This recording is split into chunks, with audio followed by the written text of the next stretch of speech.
Yo, what's going on YouTube peeps? This is Ray Woods here, channel Crab About the Bucket. On this channel, I discuss different things related to the financial education that we wasn't taught in school and mindset. Now, if you're new to the channel, go ahead and hit the subscribe button, hit the notification bell so you know when I'm coming out with more quality content. Now, in this video, I wanted to make it quick. I was going through some of the books I had on my bookcase over there, and I pointed out I grabbed five top books that I wish I would have read in college. I wish I would have knew this information in college because it would have helped me in things like business and entrepreneurship, understanding personal finance, and even the mindset of some of these successful and wealthy individuals in the world today. Now, let's get into the books here. I'm going to grab one of these books here. I got five laid out here. So if you haven't read this book probably I would say is number one. So Rich Dad, Poor Dad, right? By Robert Kiyosaki. And man, this book completely changed my whole outlook on personal finance, on business, on entrepreneurship. It teaches you that school is pretty much made for you to become an employee, and it actually doesn't. Some schools, I would say a lot of public schools, it doesn't allow you to really tap into your entrepreneurial side that you may or may not even have. You know, I look back at times where I used to buy drinks from the high school for 50 cents and then sell it to the middle schoolers for $2.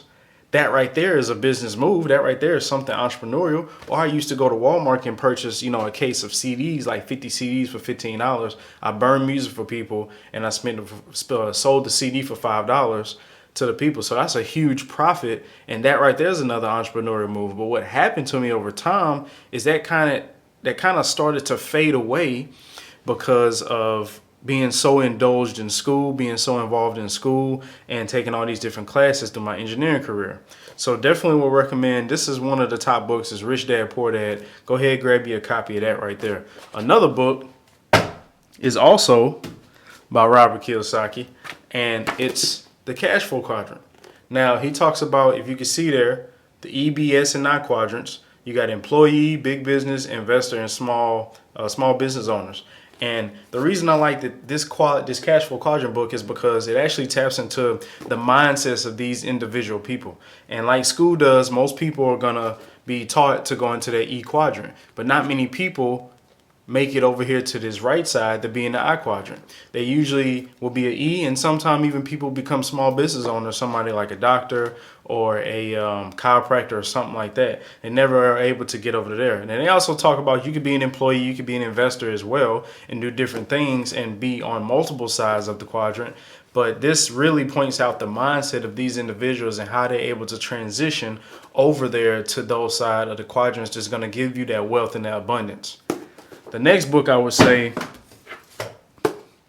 would be The Guide to Investing in Gold and Silver by Mike Maloney. This right here is a history book inside of itself. It's going to tell you everything that, like the whole history of money. Understanding money is a big part of this country. The United States of America is a capitalist country. And if you don't understand money, it's going to be hard for you to acquire money or even a lot of money that you want to go after.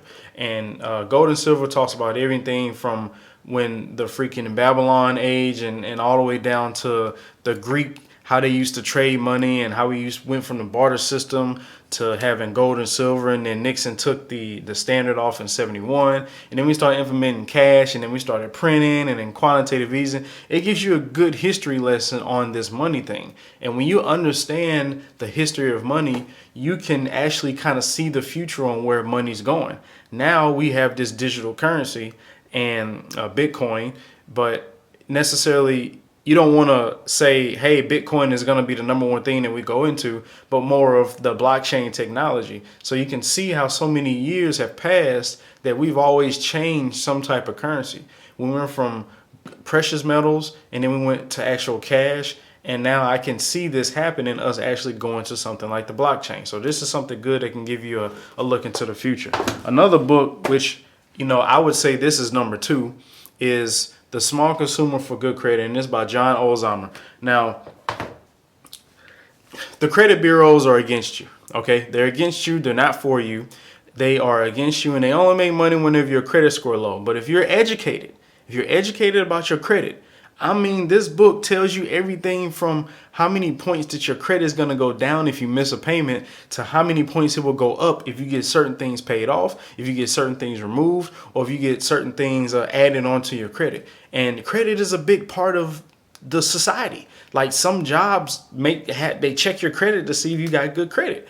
You know, you got to get a car. You got to have credit to get a car. Unless you're paying cash, you got to have credit to get a house, to get a loan, to get different investments. If you're using OPM, other people's money, so you got to have good credit. But this is something they don't teach you in school. The last book will be Personal Finance Simplified. And it's a quick read. I got this from Barnes & Noble for $6.98. I still got the tag on it. And Personal Finance Simplified, unless you're going to take like a finance or an accountant or maybe some type of economics course in class, that something like personal finance should be it should be basic. It should be like required for you to take this type of class in college. And if not, then so many people are going to go to school, they're going to get their jobs, and then they're going to have money. They're going to be making more money. I can't tell you how many people I've helped balance their budget with the spreadsheet that I have, and they're making like $6,000, $7,000, $8,000 a month. And they're wondering where their money is going because they don't know how to budget their money. They don't understand personal finance. So this is something that's important that I wish that the schools would be involved in. But, you know, my thing is, I don't think that they're ever going to implement this into the school because they want to keep you in that mental trap. So that's why I'm here, Ray Woods, on my channel, Crab Out the Bucket, to bring you this information, to bring you this financial education that they don't teach you in school, and to tell you about the mindset and what not to do from my past mistakes. I want to teach everybody through those different things and make sure that people can live a better life and be ahead of the game when it comes, however old you are, whether you be 24, 35, 36, 18, whatever the case may be. Man, woman, it don't matter. So those are my top 5 books. Let me know what are your top 5 books. Let me know in the comments. For these books here, I'm going to go ahead and put the links in the description below so you can go ahead and grab them. You know, I'll put that information down there as well. And make sure you give me a thumbs up if this video really helped you out. And until my next video, I will speak with you all later.